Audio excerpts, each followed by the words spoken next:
Muy buen día a todos.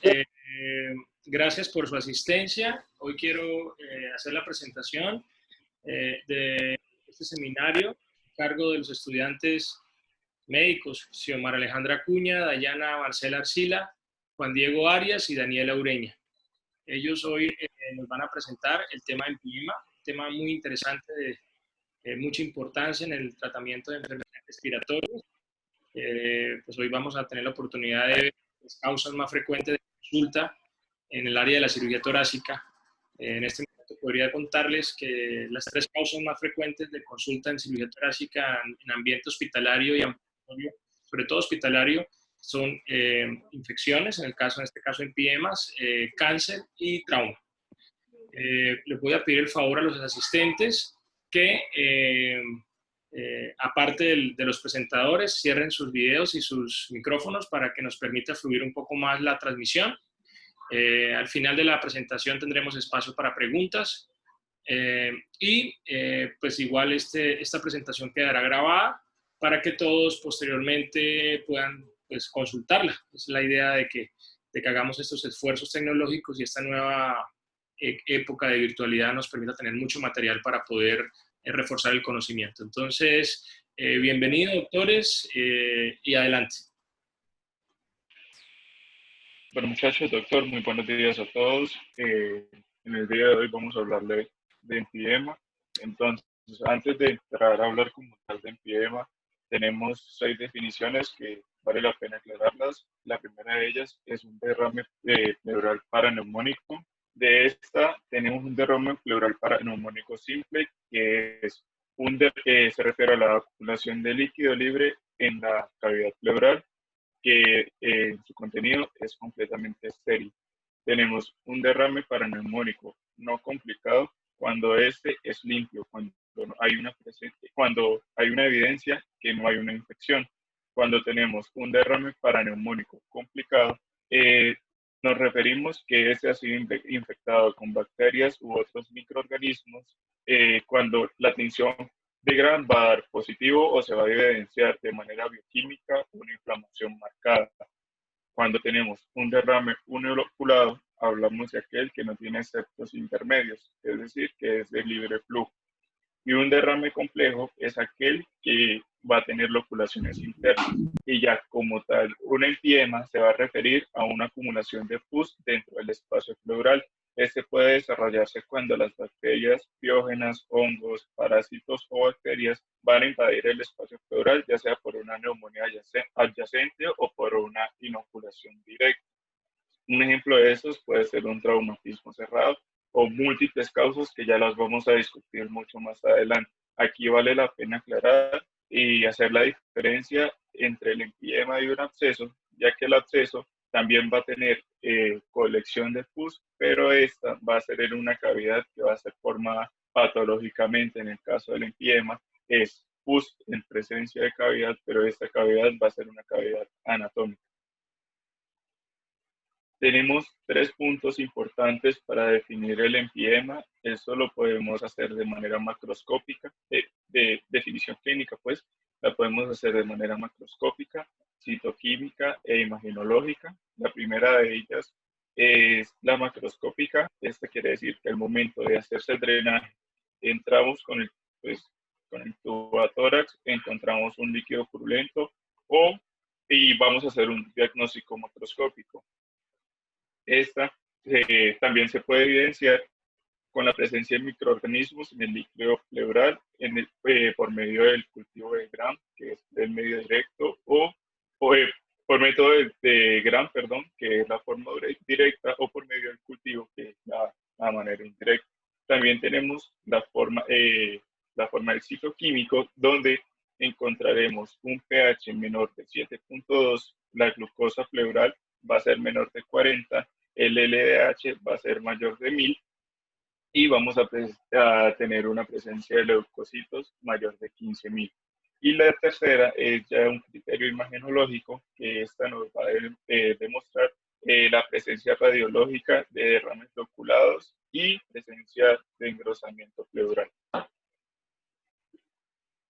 La parte de reseña histórica de del empiema, pues es una enfermedad, un cuadro patológico bastante conocido ya en todo este tiempo, porque el primero de hablar de empiema como tal fue Hipócrates hace más de 2000 años, ya que él describió y trató quirúrgicamente el empiema, y este, al hacer el drenaje con un tubo metálico, describió el riesgo según el estadio en que éste estaba. Él refirió que cuando la materia es pura, blanca y no fétida, el paciente se curará. Si es sanguinolento y sucio, morirá. Posteriormente, otro apartado importante es que en 1875 Hewitt postuló el drenaje del empiema con un tubo torácico cerrado. Esto fue una de las primeras, por decirlo así, consejos de manejo, pero vino a ser mundialmente conocido por el doctor E. Graham en 1818 en el contexto de la Primera Guerra Mundial, donde se crea la primera comisión para el tratamiento del empiema. Esta decía que un empiema no debe tratarse con un drenaje abierto en la fase neumónica aguda para disminuir el riesgo de un neumotórax total. Ya para la parte entre los años 70 y 80, solamente la teníamos como presencia de pus franco en la cavidad pleural, y ya para de la década de los 80 en adelante ya manejamos el concepto que manejamos hoy en día, que es el líquido con presencia de gérmenes, ya sea por parte macroscópica, citoquímica y de la sección imagenológica. Ya para la parte epidemiológica, vamos a encontrar que el empiema es una enfermedad muy antigua, que sigue siendo un problema clínico actual muy antigua, porque como les mencionaba anteriormente, Hipócrates hace más de 2000 años nos dio una opción concisa sobre las manifestaciones clínicas, su drenaje, el diagnóstico y la terapéutica también, y es actual porque se presentan todavía cifras muy importantes en tasas de morbi-mortalidad a pesar de la evolución de terapia antibiótica y a pesar de la implementación de nuevas técnicas para el manejo de esta patología, sigue presentando un riesgo muy grande. Se han presentado unas tasas de aumento durante los últimos 20 años. Se tienen datos de que al finales del siglo XX, en la era de preantibiótico, el empiema era un 5% de las complicaciones de todos los casos de neumonía. Esta cifra se logró reducir drásticamente cuando se empezó a implementar el uso de los antibióticos hasta solo un 2%, y a partir de hasta 1940. A partir de esto se empezó a ver con mucha preocupación que diversos estudios demostraban que esta tendencia viene en aumento. Un ejemplo de ellos es el estudio que se hizo por el doctor Farha, titulado Manejo de infecciones en el espacio pleural, un análisis basado en la población donde se tomaron 4.424 pacientes con empiema y hubo un aumento en la incidencia del 2.8% por año entre los años 1987 y el 2004.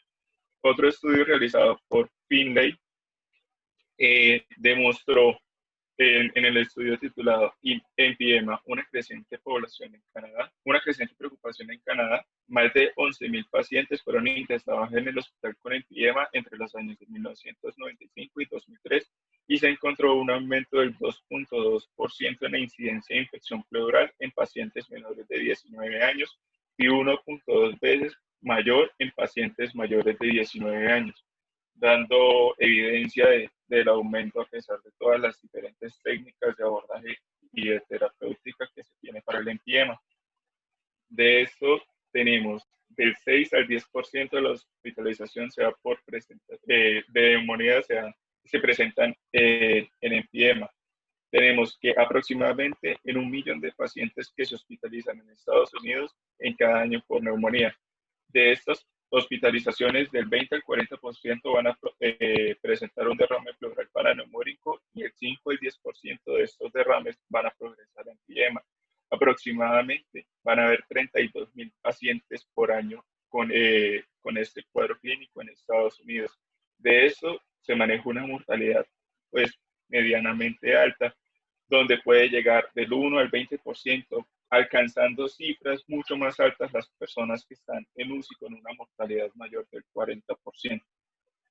Es una enfermedad que es mucho más frecuente en niños, pero predominantemente en ancianos, ya que esta se puede asociar con una evolución de distintas patologías, ya sean pulmonares o de preferencia en pacientes diabéticos e inmunosuprimidos. También se tiene evidencia de que una menor accesibilidad al sistema de salud va a generar un mayor riesgo de desarrollar complicaciones, por lo que se mencionaba anteriormente.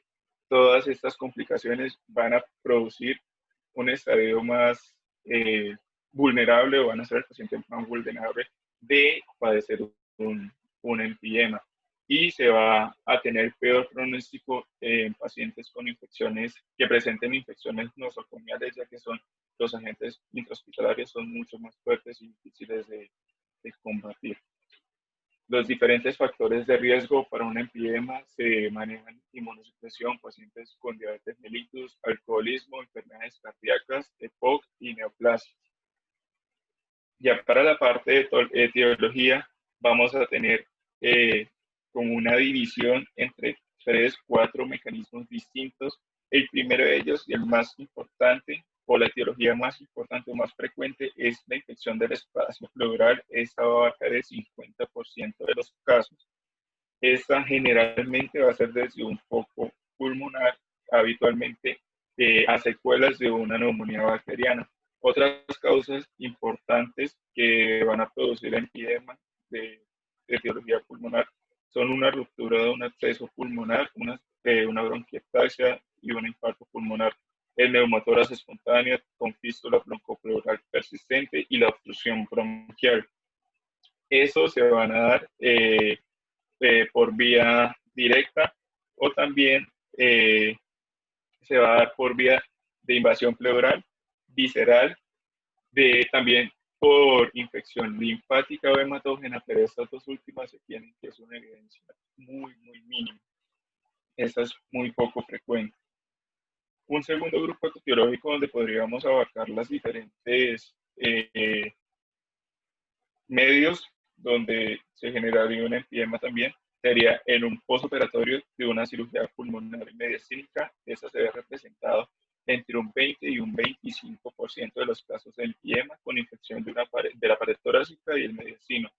También tenemos de etiología postraumática, que esta va a abarcar del 4 al 10%, y estos pueden darse con traumatismos abiertos por inoculación directa o secundaria tras un neumotórax o una iatrogenia postoracocentesis.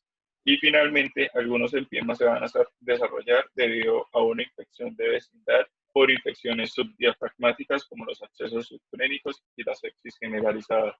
Entonces, pues, esta imagen que vemos acá en pantalla es un resumen a grandes rasgos de las diferentes etiologías, ya en la parte izquierda, clasificándose entre infecciosa primitiva secundaria, inoculación directa e indirecta, y por el proceso infeccioso a distancia o sepsis, que es por infección hematógena, que les mencionaba es poco frecuente. Y a la parte derecha tenemos los diferentes porcentajes del origen de las causas de emfisema torácico.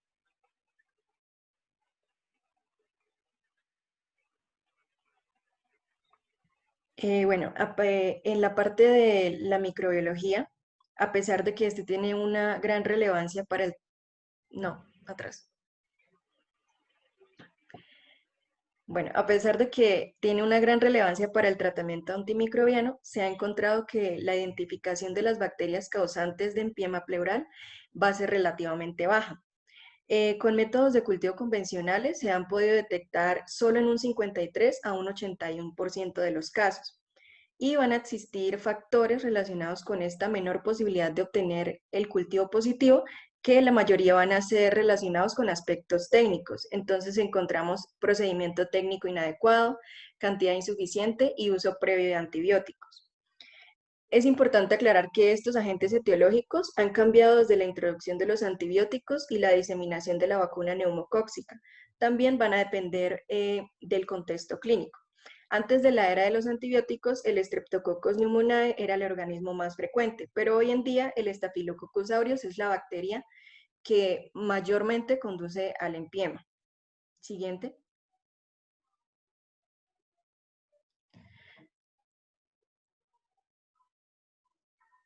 Bueno, en cuanto a las infecciones adquiridas en la comunidad, aquí encontramos que las cepas de Streptococcus van a representar el 60% de los casos, en donde vamos a encontrar Streptococcus mireyi, Pneumoniae y intermedios.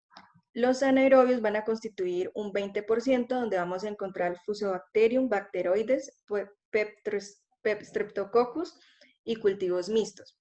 El Staphylococcus aureus representa el 11% de los casos y vamos a encontrar bacterias gram negativas como la Escherichia coli en el 9%. Es importante mencionar que infecciones causadas por anaerobios son las que van a tener un curso insidioso, van a tener características clínicas atípicas y se asocian mayormente con broncoaspiración y pobre higiene bucal del paciente. Y cuando se aísla Streptococcus pneumoniae del líquido pleural, este suele ser el único organismo, incluso cuando se emplean técnicas de diagnóstico avanzados. Esto puede deberse a que el neumococo prolifera más rápidamente y esto puede excluir a otras bacterias. Y en las infecciones adquiridas en el hospital, la etiología principal son los estafilococos en el 50% de los casos. De estos, un 67% van a ser cepas meticilino resistentes. También podemos encontrar gram negativos como Escherichia coli, Pseudomonas aeruginosa, Klebsiella y anaerobios. Las infecciones polimicrobianas van a ser más frecuentes en adultos mayores y pacientes con comorbilidades.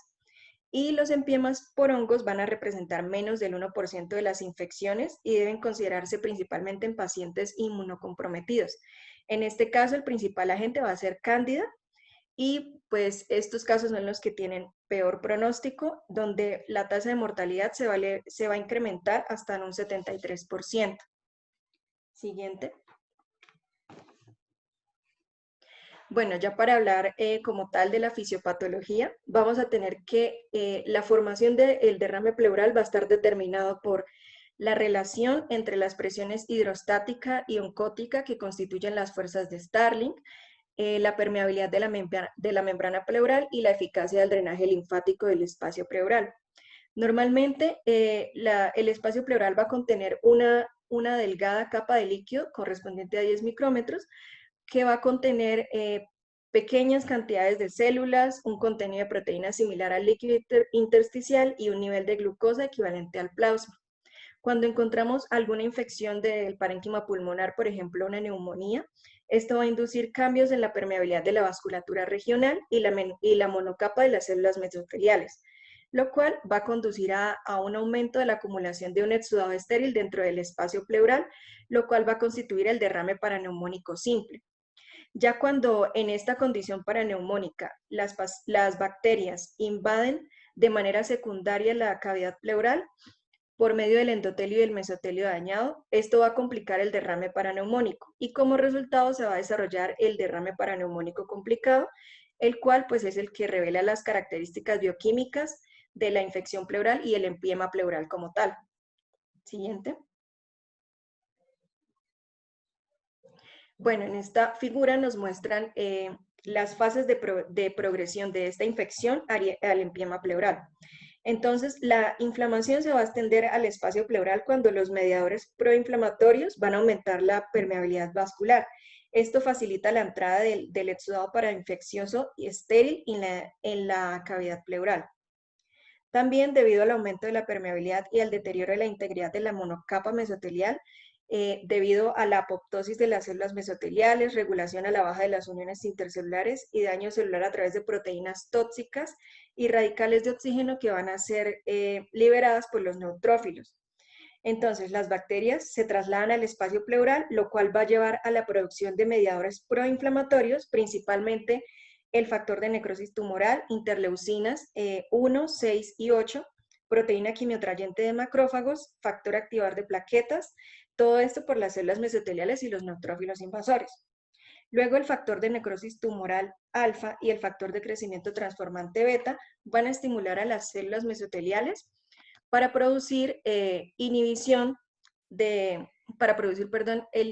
inhibidor del activador de protrombina, y esto junto con una disminución del activador tisular del plasminógeno van a conducir a la activación de la cascada de la coagulación y a depósitos de fibrina. Asimismo, van a estimular a las células mesoteliales para producir factores profibróticos que van a conducir al crecimiento de fibroblastos sobre hebras de fibrina como estructura y a la consiguiente formación de las membranas fibróticas. Siguiente. Bueno, estas serían las fases correspondientes a la formación del empiema. Tenemos la fase exudativa que se manifiesta en las primeras 48 horas hasta los 5 días. Este se caracteriza por un aumento en la permeabilidad capilar derivado del daño endotelial.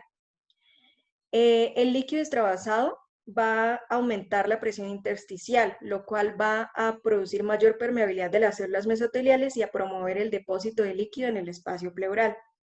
Aquí la falta de reabsorción por los linfáticos va a promover pues, su acumulación. En este estadio el líquido es estéril y carece de viscosidad. Puede denominarse derrame no complicado y va a tener un recuento de glóbulos blancos menor a 1000 células por milímetro cúbico, lactato de deshidrogenasa menor a 500 unidades internacionales y un pH mayor a 7.3.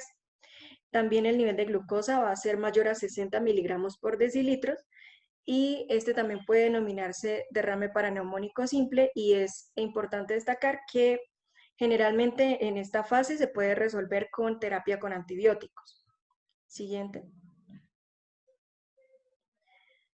La fase fibrinopurulenta corresponde entre el 5º y el 10º día. En esta fase se mantiene el reclutamiento de neutrófilos y la invasión bacteriana. Durante esta etapa, el líquido es más turbio y rico en citocinas inflamatorias como la interleucina 1, el factor de necrosis tumoral alfa y el factor de crecimiento transformante beta. También va a existir presencia de bacterias y desechos celulares. Aquí la glucosa suele ser menor de 40 miligramos por decilitros, la lactato de deshidrogenasa mayor de 1000 unidades internacionales, los glóbulos blancos mayor de 5000 por milímetro cúbico y el pH va a ser menor a 7. En este estadio la fibrina se deposita en las superficies pleurales y a medida que avanza, las membranas fibrinopurulentas van a dividir el espacio pleural en 2 o más loculaciones. A medida que el líquido se va a espesar, se van a formar masas gelatinosas que se van a adherir a las superficies pleurales, lo que compromete la expansión pulmonar. Si no se drena en esta etapa, van a aparecer cantidades crecientes de bacterias y el líquido se vuelve francamente purulento, dando lugar al verdadero empiema. Durante esta etapa, las loculaciones van a impedir la extensión del proceso infeccioso, pero van a dificultar progresivamente la evacuación de la cavidad pleural por medios no quirúrgicos. También se le va a conocer como derrame complicado. Y cabe mencionar que durante esta etapa el pulmón todavía se encuentra expansible. Siguiente. Y por último, la fase de organización se considera a partir del 10º y hasta los 21 días de evolución. En esta fase, los depósitos de fibrina y los factores de crecimiento inducen la proliferación de fibroblastos y la fibrosis sobre las células pleurales, formando la corteza fibrosa sólida. Los septos fibrosos van a actuar como marco de los fibroblastos que van a dar lugar a la aparición de cámaras de empiema intrapleural. El pus en esta etapa se vuelve extremadamente espeso y se produce una granulación progresiva. Las imágenes radiológicas pueden mostrar un engrosamiento pleural visceral y parietal, y a medida que avanza la granulación se va a producir un atrapamiento del pulmón debido a la corteza fibrosa sólida que va a recubrir la pleura visceral y una movilidad restringida del emitoras afectado.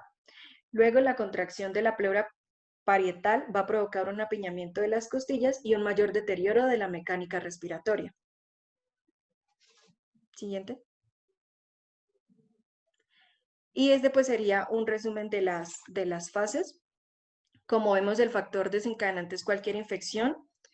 La fase exudativa se conoce como el derrame no complicado, la fibrinopurulenta ya sería el complicado, y la fase de organización corresponde al establecimiento del empiema como tal. Siguiente. Bueno, entonces ahora vamos a hablar ya como tal de lo que es el proceso de diagnóstico de un empiema. Y pues para empezar tenemos que tener en cuenta la presentación clínica del mismo. Por lo general encontramos pacientes que presentan dolor pleurítico, tos seca, fiebre, diaforesis, una pérdida de presión inexplicada, disnea y también presentan escalofríos y un malestar general. Siguiente, por favor. Bueno, la sospecha clínica debe establecerse en todo paciente que tenga los síntomas que mencionaba con anterioridad y que además de eso tenga síntomas y signos asociados a neumonía o unos síntomas y signos asociados a una sepsis que sea inexplicada y una neumonía ya diagnosticada que puede ser nosocomial o adquirida en la comunidad pero que no responda a tratamiento, o también se puede sospechar en aquellos pacientes que tengan los síntomas que mencionaba con anterioridad y que tengan asociada una mala higiene dental o que tengan riesgo de broncoaspiración. Siguiente, por favor. En cuanto a los estudios que se pueden realizar, encontramos el diagnóstico por imagen y el más utilizado de estos elementos es la radiografía de tórax, sobre todo porque es la que se encuentra más disponible en los servicios médicos.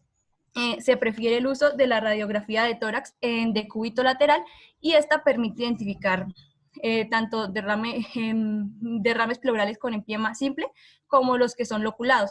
Pero hay que tener en cuenta que los derrames loculados a veces se dificulta su identificación, sobre todo porque tienen consolidación parenquimatosa adyacente.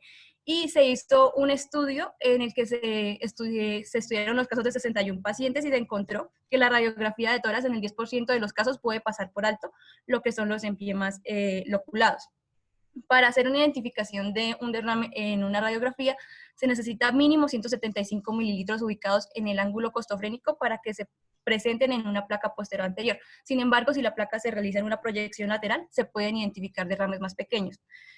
Y en cuanto a los hallazgos radiológicos que se hacen, podemos encontrar una masa de bordes nítidos y recortados que está mirando hacia el pulmón y que también puede tener niveles hidroaéreos. Y en el caso de que el derrame sea loculado, pueden aparecer opacidades pleurales de forma lenticular.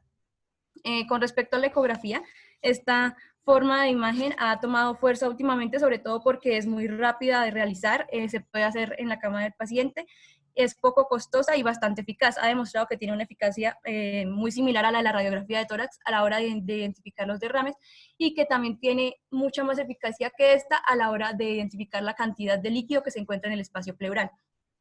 Cuando se hace la valoración, si el derrame es ecogénico, entonces se puede sospechar de que sea una hemorragia o de que sea un empiema. Si además de esto se encuentra un engrosamiento de la pleura, también esto es indicativo de que hay un derrame pleural exudativo.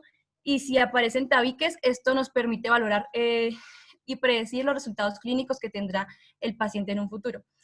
La tomografía computarizada es importante, sobre todo porque revela la etiología de base que está causando el proceso infeccioso en la cavidad pleural. Entonces nos puede revelar si la causa es un carcinoma broncogénico, si hay un cuerpo extraño endobronquial o si hay una ruptura esofágica. En este caso, lo que vamos a encontrar en el 86% de los casos es un engrosamiento de la pleura parietal, en el 96% un realce pleural, y si ambos hallazgos se combinan, aparece lo que es el signo de la pleura dividida, que se presenta en el 68% de los pacientes. También es importante porque la tomografía computarizada, si se encuentra una atenuación del tejido adiposo extrapleural, también se puede hacer una sospecha bastante alta de que haya un empiema presente, y además también se puede identificar burbujas de aire presentes. Siguiente, por favor. Van a empezar a aparecer una serie de imágenes que nos muestran empiemas en los diferentes métodos diagnósticos. Siguiente, por favor. Con respecto a los laboratorios en general, a estos pacientes se les puede pedir la albúmina sérica, el sodio sérico y una medición de PCR. Y también se puede realizar un hemocultivo. Se encuentra entonces hipoalbuminemia, hiponatremia y un PCR elevado. Y en el caso del hemocultivo, este sí es positivo en muy pocos pacientes. Siguiente, por favor. Bueno, en cuanto a la valoración y el análisis del líquido pleural, esto es muy importante porque es la que nos va a llevar a establecer definitivamente el diagnóstico de empiema. Lo primero, pues, es realizar la toracocentesis y hacer la extracción del líquido pleural, y a este se le hace, en primera instancia, una valoración física. Si de entrada, cuando extraemos el líquido pleural, encontramos que este es francamente purulento, entonces ya se puede establecer el diagnóstico de empiema.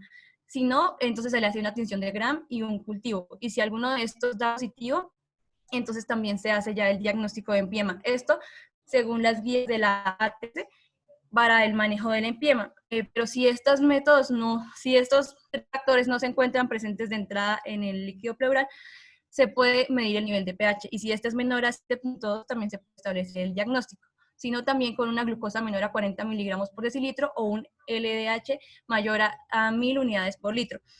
Es importante también considerar que si hay microorganismos que son degradadores de ureasa, de la urea, perdón, que tienen ureasa positivos, entonces estos van a causar una falsa elevación del pH en el líquido pleural. Y en cuanto al cultivo, este es importante tomarlo porque nos va a permitir definir si hay o no microorganismos, y es importante considerar que a la hora de realizar la extracción para el líquido que se va a utilizar para el cultivo, esta tiene que hacerse en un catéter o en un tubo que esté recién posicionado, porque si se hace en un catéter o un tubo que ya se haya puesto con anterioridad, en el 44% de los casos va a haber contaminación con la microbiota propia de la piel del paciente. Lo que es el atolacosíntesis para el análisis del líquido pleural está indicada en todos los pacientes en los que se sospeche la presencia de un derrame paraneumónico y en aquellos en los que el contenido pleural que se observa en la radiografía sea mayor a 1 centímetro y en la tomografía mayor a 2 centímetros. Y es importante hacer la guiada por ecografía para evitar cualquier complicación. Siguiente, por favor. Bueno, en esta tabla lo que vamos a observar son los valores de algunos de los parámetros que se miden en la valoración del líquido pleural. Siguiente, por favor.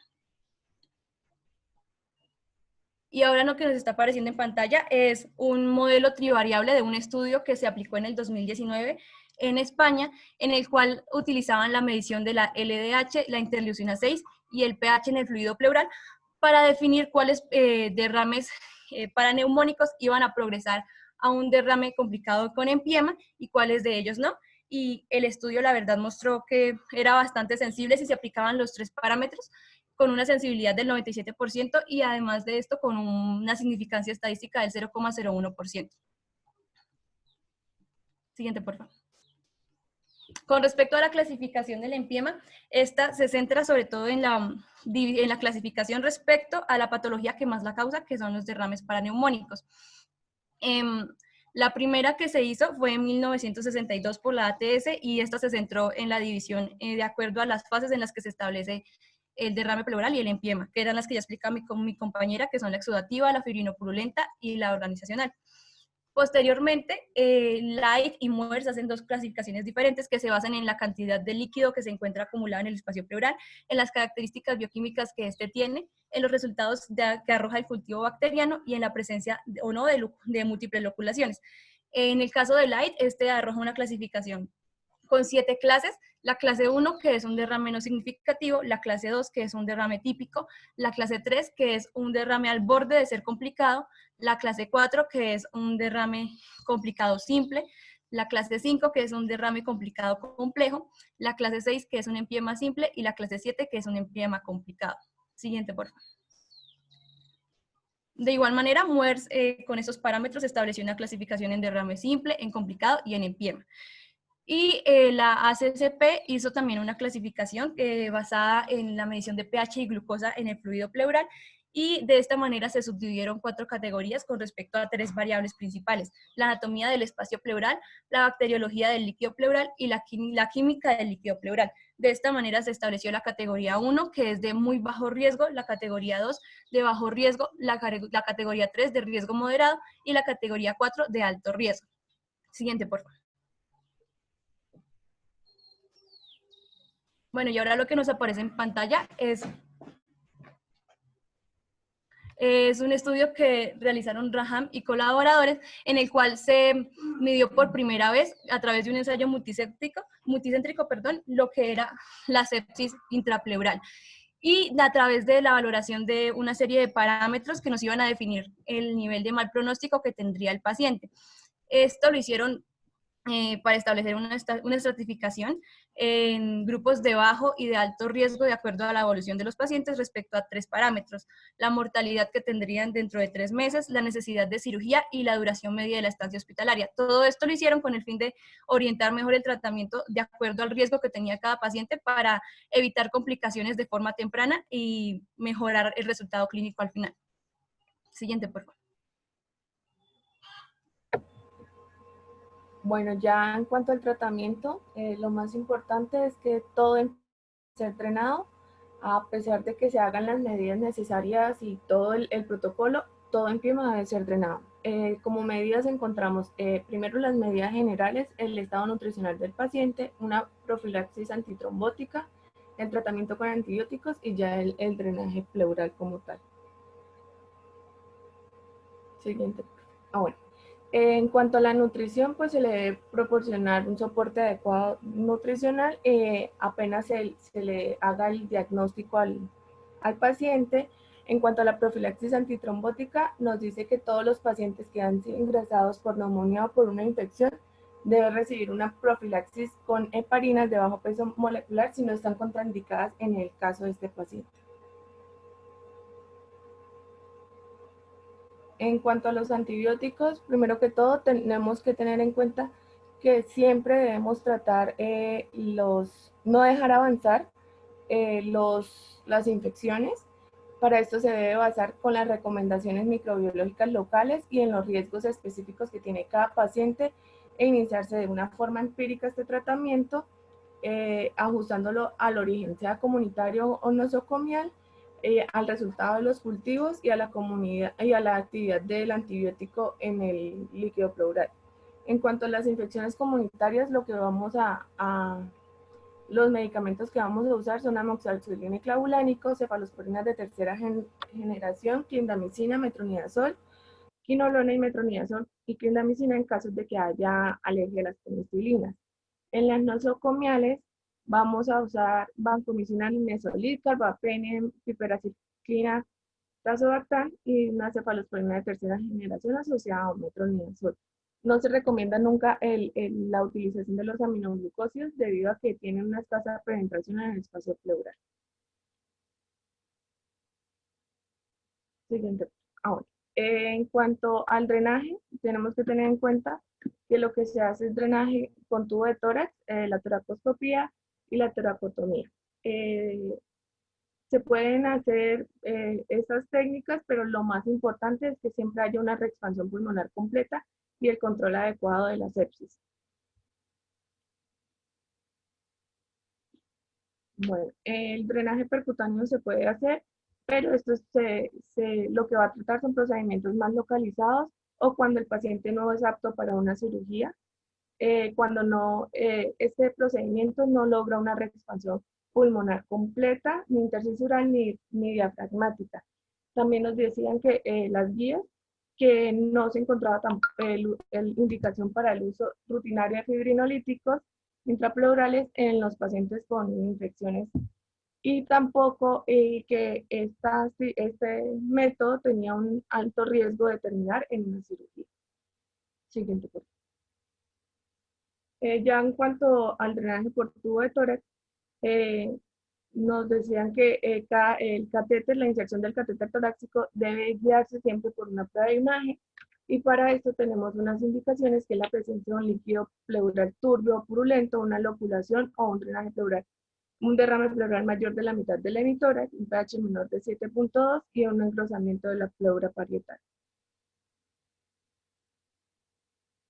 Ya en cuanto a la guiada por video, está más que todo indicada en la fase 1 y 2. Este método tiene menor dolor posoperatorio y a largo plazo, mayor recuperación funcional, menor daño inmunológico, menor índice de complicaciones, mejor resultado estético y la posibilidad de que se le dé de alta más rápidamente a los pacientes. Esta es como la que se está tratando de hacer más porque pues es cuando se detecta más rápido, se hace un tratamiento más rápido en los pacientes. Y la cirugía tiene un éxito más o menos del 85%. Esta se emplea cuando hay falla en el tratamiento, tanto con antibióticos, con drenaje y con los fibrinolíticos, cuando hay falla clínica y radiológica, cuando hay una colección que persiste, cuando ya se ha establecido el empiema organizado, que es lo que nos comentaba mi compañera hace un rato, y cuando existe una importante fibrosis pleural y que, como ya lo dije, lo importante es hacer una reexpansión completa pulmonar. Y este es el video en el que nos guiamos para hacer la exposición.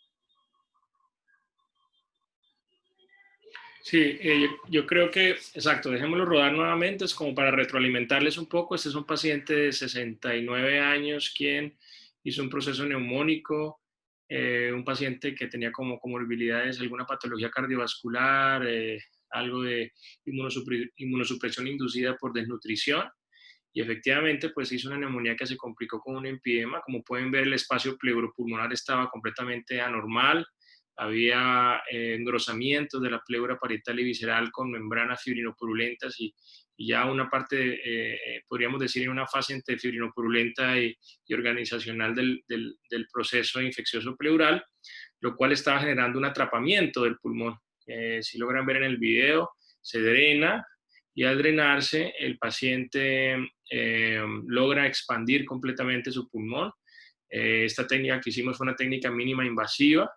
Esa técnica mínima invasiva nos permitió una recuperación rápida, la menos agresión posible, y como pues vamos a aclarar al final de la presentación, pues la idea es tratar de escoger la técnica que sea más exitosa al paciente. Aquí no es la situación de que hagamos una cirugía siempre por video porque es la que siempre hacemos, sino ofrecerle al paciente la mejor cirugía, pero también hay que entender que el progreso y la experiencia y todos los resultados que nos está dando la cirugía por video cada vez nos está haciendo entrar a casos en donde anteriormente no se consideraban para cirugía por video, pero ya la experiencia hace que los estemos solucionando.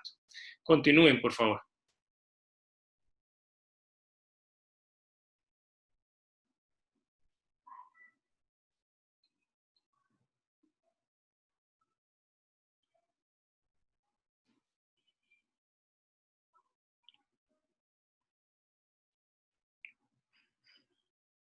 ¿Ya terminaron? No los escucho. Sí, señor. Perfecto, no, pues nada, quiero felicitarlos, me gustó mucho la presentación, me encanta esa diapositiva final, yo creo que es importante para los asistentes que estamos hoy acá, pues hay 30 personas en promedio mantenidas durante la presentación que vieron, pues en una forma muy corta, muy sencilla, muy bien presentado lo que es un empiema. Al final es un tema muy amplio que tiene pues una cantidad de opciones de extendernos y fácilmente puede ser motivo para un libro, para un congreso. Entonces, resumirlo ustedes en 30, 40 minutos, pues me hace realmente felicitarles porque tenemos que aprender a hacer síntesis y síntesis, una síntesis muy completa y ustedes lo hicieron. Entonces, los felicito. Me llama la atención muy bien la bibliografía, una bibliografía actualizada de los últimos 5 años. Esa es la idea de que estas revisiones no se hagan como cualquier revisión más. Cada tema, cada 5, cada 2, cada año requiere actualización. Y pues la idea de que ustedes hagan estos seminarios para que nos permitan a todos los que estamos con ustedes y que todo esto lo podamos llevar a nuestra comunidad académica, pues estemos actualizados con los temas. Entonces, pues los felicito. Quiero preguntar a los asistentes si alguien tiene alguna pregunta respecto a la presentación de sus compañeros.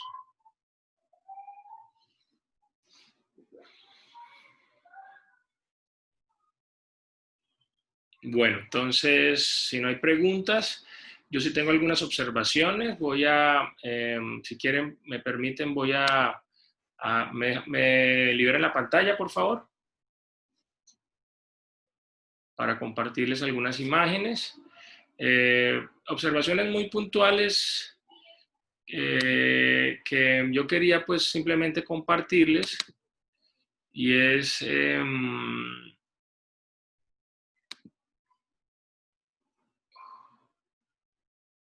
no sé si en este momento están viendo mi presentación. ¿Me confirman? Sí, señor. Sí, señor. ¿Están viendo en pantalla completa?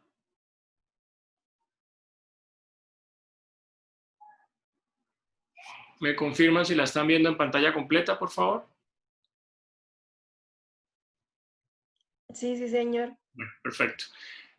Básicamente, la idea de pronto hacer algunas observaciones, pues ustedes muy bien describieron la definición, la clasificación, las fases. Tal vez acá es donde quisiera de pronto hacer alguna consideración respecto a las clasificaciones que ustedes presentaron, donde hacían unas homologaciones de diferentes grupos. Pero pues es importante que entendamos que el empiema, sobre todo el empiema respecto a la clasificación del AI, pues no podríamos, o sea, una cosa es el derrame pleural relacionado con infección pulmonar, o sea, o paraneumónico, y otra cosa es el empiema, es decir, para mí el empiema hace parte de ese escenario del derrame pleural paraneumónico. Entonces no podríamos homologar estas tres fases de exudativo, fibrinopurulenta y organizativa en los 7 grupos del AI, porque pues realmente al ser un empiema, que es el tema que estamos revisando, solo entraría en las últimas 2 fases del AI. Esa es como la primera observación que quería hacerles.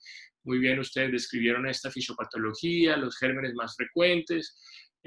Muy importante lo que hablamos, no queremos decir que los empiemas son siempre paraneumónicos, pero siempre hay que pensar en otras opciones diagnósticas asociadas, como son enfermedades autoinmunes, la tuberculosis, enfermedades sistémicas como la pancreatitis, el quilotórax, que es para mí uno de los diagnósticos diferenciales. Parece tonto, no es muy frecuente, pero hemos tenido varios casos en el hospital donde los pacientes llegan con derrames pleurales, con comportamientos muy sugestivos clínicos de infección, y lo que corresponde es un quilotórax, y pues no quiero hoy profundizar porque tenemos posiblemente en 2 semanas o menos la revisión por sus compañeros de quilotórax. Los invito, es un tema muy interesante. Y la presencia de cáncer, que es básicamente la situación. Aquí pues siempre sospecharlo, siempre sospechar una placa de tórax cuando haya una opacidad, una normalidad. Aquí pues logramos ver cómo esa opacidad se presenta, las ecografías. Aquí podemos ver, como usted muy bien describía, la posibilidad de un derrame libre, o un derrame loculado único, o un derrame multiloculado, ¿no? Que también pues se complementan. Esto es importante, ningún método diagnóstico es competitivo, es decir, uno no puede pensar que uno solo hace el diagnóstico del empiema con la clínica, o con la radiografía, o con el TAC, o con la ecografía, o con el estudio de líquido pleural. Creo que todo es un escenario integral. O sea, todo paciente que llega con un cuadro respiratorio, pues podríamos pensar inicialmente que sea una infección, y esta infección se puede complicar con un empiema.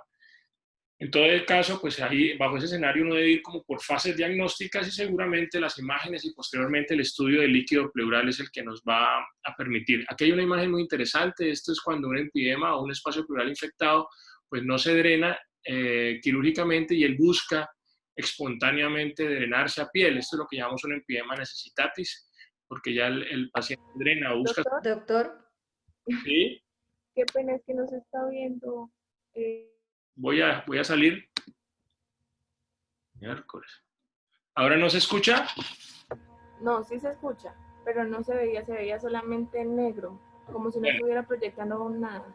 Bueno, voy a volver a entrar. ¿Desde qué no vieron? Pues por lo menos estaba hablando de la... Déjenme ver.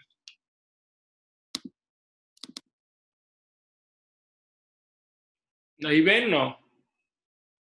Sí, ahí ya se... Bueno, no, les estaba contando acá lo que era un empiema necesitatis, que es cuando el espacio pleural infectado, pues no se le hace un tratamiento integral, porque el tratamiento integral del empiema como tal requiere eso, lo que ustedes decían muy bien, el manejo integral de la condición médica, los antibióticos y posteriormente el drenaje. Si no se drena, en algunos casos este drenaje es espontáneo, y esto es lo que llamamos un empiema necesitatis.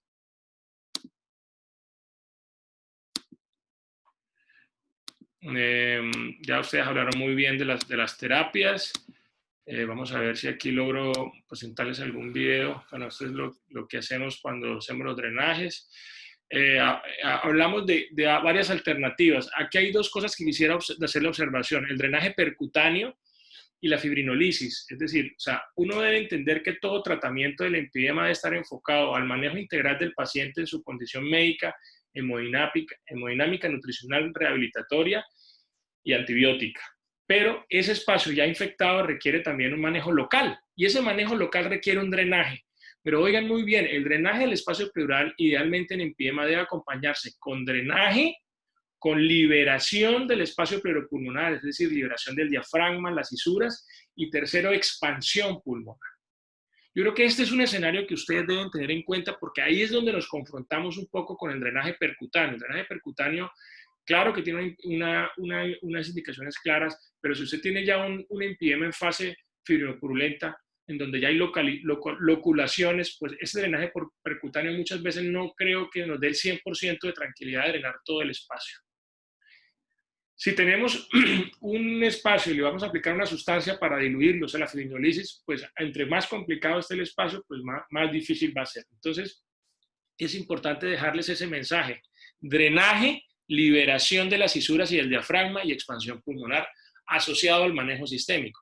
Aquí tenemos, pues en Cúcuta tenemos al doctor Harvey Manosalva, que es uno de nuestros radiólogos intervencionistas, amigo, compañero y pues muy eficiente, mostrándonos cómo es que se hace un drenaje. Aquí está, aquí no sé si logran ver el video.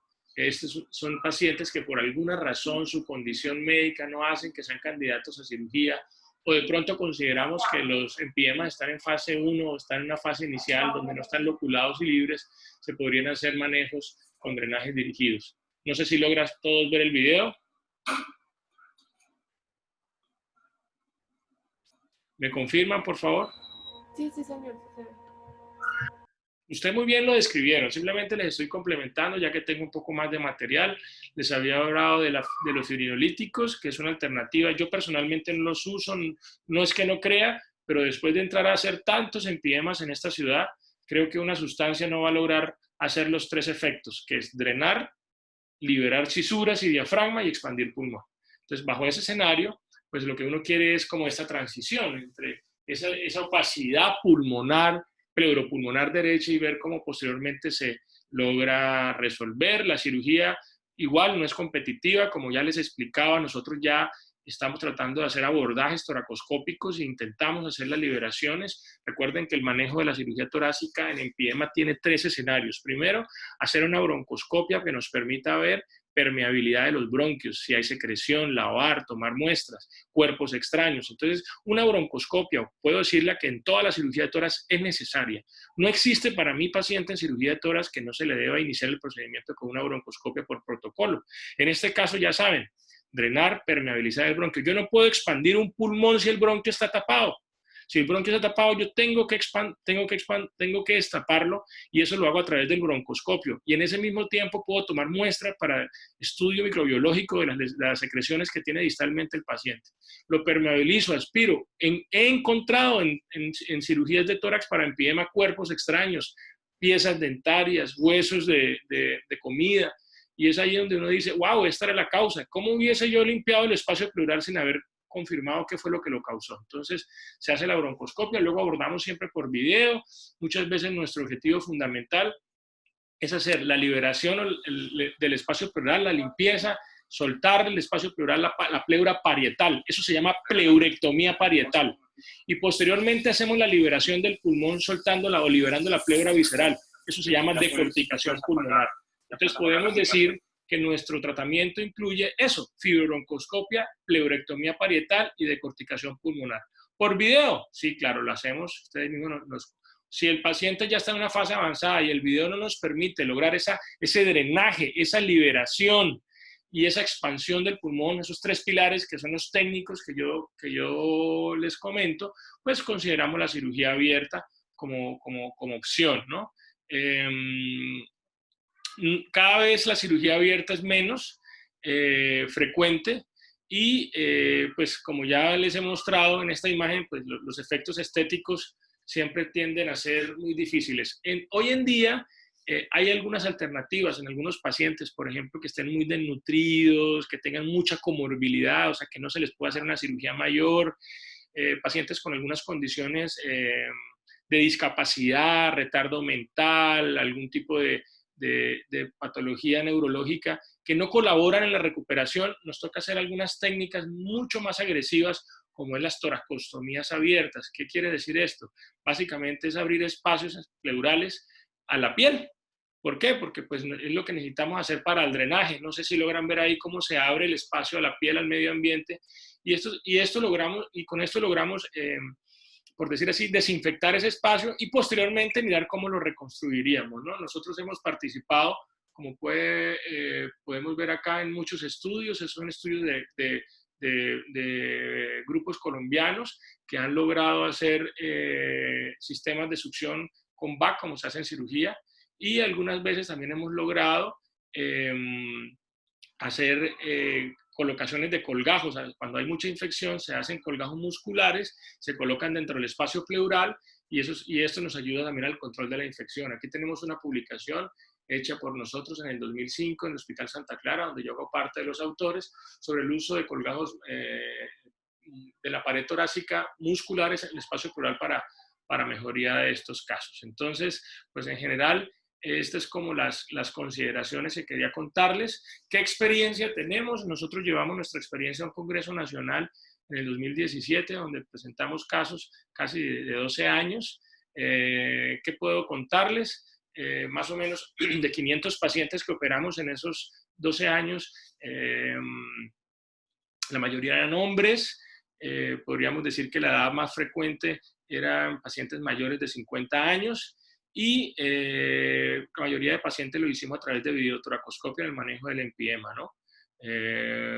Con muy pocos días de hospitalización, con muy bajas tasas de reoperación y con una recuperación fantástica en la cirugía por video, todo pues es hecho exactamente en nuestro hospital. Aquí tenemos algunos casos que quería compartirles. ¿Me confirma si ven el video? Por favor. Sí, señora, ahí estamos viendo bien. Este es un paciente con una neoplasia, es un derrame pleural neoplásico que se sobreinfecta. Entonces, a veces tampoco podemos ser excluyentes porque podemos tener los dos casos, ¿no? Un paciente con un paraneumónico y al mismo tiempo con una neoplasia, ¿no? Aquí claramente pues vemos cómo los hallazgos, está la pleura. Y este es un caso súper interesante porque aquí tenemos un cuerpo extraño que obstruye la vía aérea. Y que estaba generando procesos de broncoaspiración o obstrucción bronquial que llevaban a que el paciente tuviera una neumonía recurrente y esa neumonía se complicó con empiema. Por lo tanto, pues aquí nos tocó hacer un abordaje. El cuerpo extraño estaba obstruyendo tanto la vía respiratoria como digestiva. Era un fragmento de hueso que había quedado trancado en la vía aérea superior, un caso muy complejo. Aquí lo manejamos en conjunto con el grupo de gastroenterología de la Clínica San José. Y el video me parece muy significativo porque es la forma como ustedes ven que estamos haciendo un abordaje endoscópico hecho aquí en Cúcuta por grupos interdisciplinarios. Todo esto es parte de nuestra experiencia que los debe hacer sentir muy orgullosos a ustedes de la región y logramos sacar este cuerpo extraño. Pues hoy quiero hacer un homenaje y un reconocimiento grande al profesor Edgar Salgar, cirujano general, director científico de la Clínica San José, que está en momentos difíciles en este momento, producto de la infección por COVID, intubado en cuidados intensivos, con todo la mejor deseo de que puedan recuperarse, muchachos, y pues que sea un momento para que ustedes vean que nosotros también tenemos momentos difíciles en nuestro tratamiento, ver cómo nosotros como cirujanos ayudamos a tantas personas, pero después podemos ser también sus pacientes. Aquí tenemos también el hallazgo de un paciente que hace un empiema y el empiema se complica con una pericarditis. Imagínense ustedes, una pericarditis. Entonces, miren cómo está ese pericardio grueso, congestivo, fibrinopurulento, producto de un empiema que por extensión compromete el espacio pericárdico mediastinal. Todo esto es posible. Aquí estamos haciendo un drenaje por videotoracoscopia.